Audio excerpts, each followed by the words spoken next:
نشأت في بيت كان فيه الصمت أبلغ من الجدال. كانت أمي امرأة ملاحظة، من النوع الذي يلتقط التغير في التنفس، في الوقفة، في طريقة إغلاق الباب. لم تكن تتدخل، لكنها كانت تعرف دائما. وبعد وفاة والدي ازداد ذلك الإدراك حدة. أصبحت أكثر ليونة وأكثر حماية، كمن يحرس آخر شيء هش أحبه. كنت في منتصف العشرينات آنذاك، أعمل في وظيفة مستقرة وأعيش في المنزل لتوفير المال. أقنع نفسي بأنني مستقلة، بينما كنت أعتمد على وجودها أكثر مما أعترف. كانت روتيناتنا متوقعة، عشاءات مشتركة، صوت التلفاز منخفض، أحاديث عابرة تدور حول الحقائق الأعمق دون أن تمسها.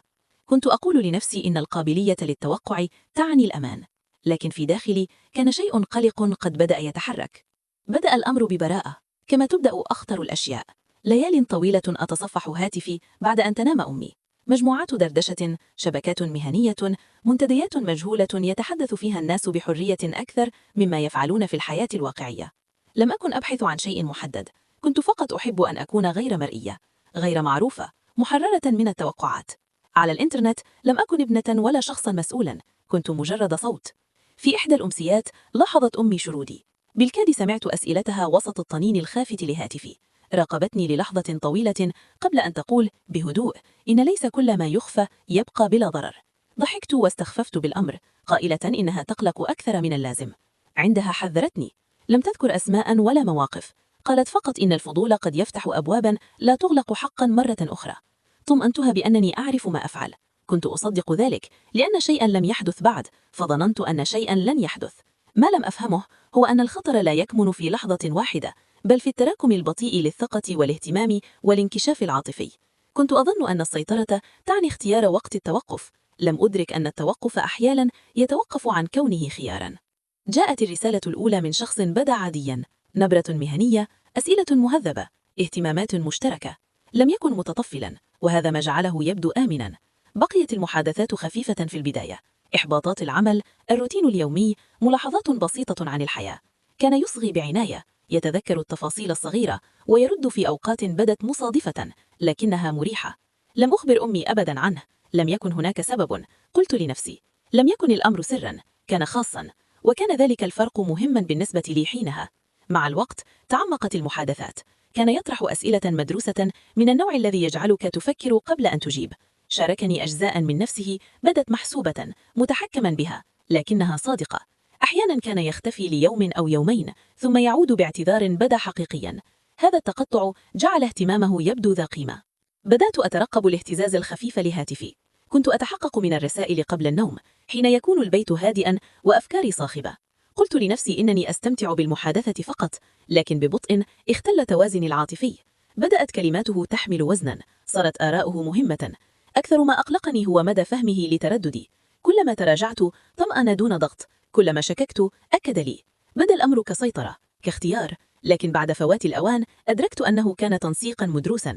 في إحدى الليالي سألتني أمي لماذا أبتسم لهاتفي. كانت نبرتها عادية، لكن عينيها ظلتا معلقتين بي. شعرت بوخزة ذنب حادة ومفاجئة. تجاهلت الأمر، مدعيا أنه متعلق بالعمل. لم تجادل، اكتفت بالإيماعة، كأنها تضيف ملاحظة صامتة أخرى إلى قائمة لا تشاركها أبدا.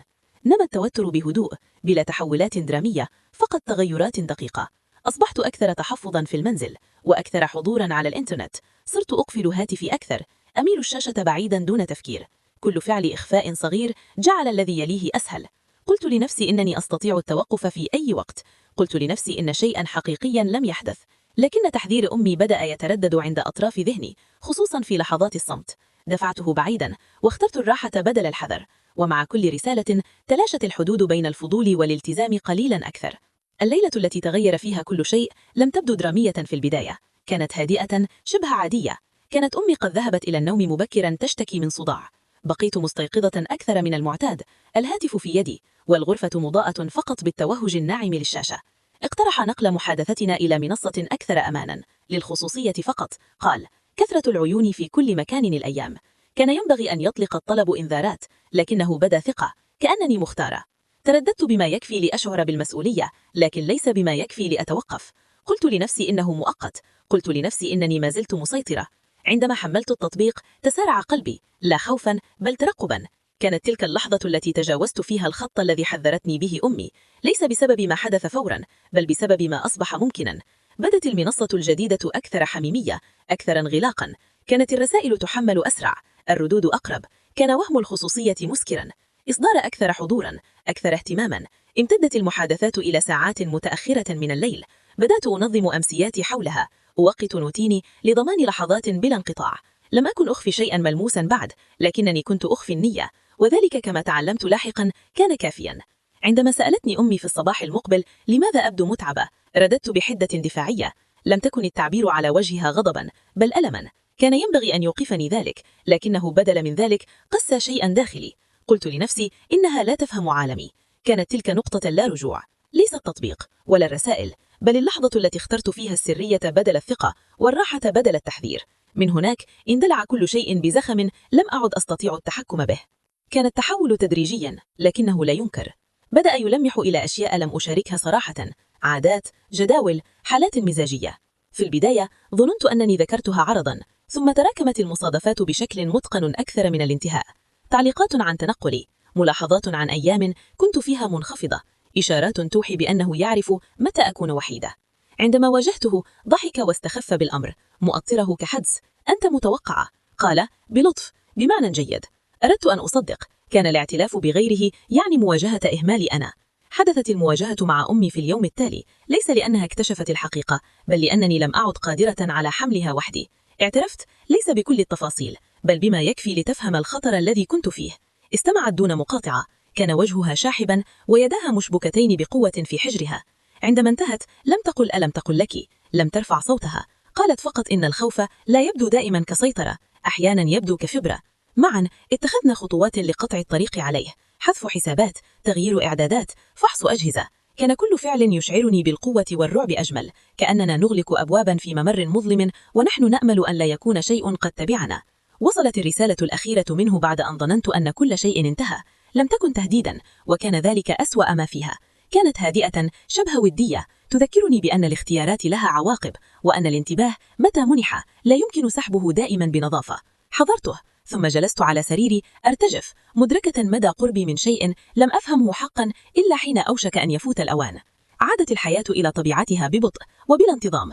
كان لابد من إعادة بناء الثقة، ليس مع أمي فقط، بل مع نفسي أيضا. تعلمت كم يسهل أن يتنكر الاطمئنان في صورة سيطرة، وكيف أن التحذيرات لا تبدو ملحة دائما إلا حين يحدها الإدراك المتأخر. لم تعد أمي تذكر الأمر أبدا، لم تكن بحاجة إلى ذلك، فقد وصل تحذيرها أخيرا، لا كقيد بل كحماية. فهمت الآن أن خوفها لم يكن لتقييد حريتي، بل للتعرف على أنماط لم أعش طويلا بما يكفي لأراها. أحيانا في ساعات الليل المتأخرة أفكر في مدى قرب خسارتي لأكثر من مجرد راحة البال. أفكر في كيف يثقل الأسرار كلما حملت وحدها أطول، وأفكر في ذلك التحذير الهادئ المقدم بلا قسر والمرفوض بلا تفكير. لقد حذرتني، لم أستمع، لكنني نجوت بما يكفي لأفهم أخيرا لماذا كان ينبغي أن أفعل.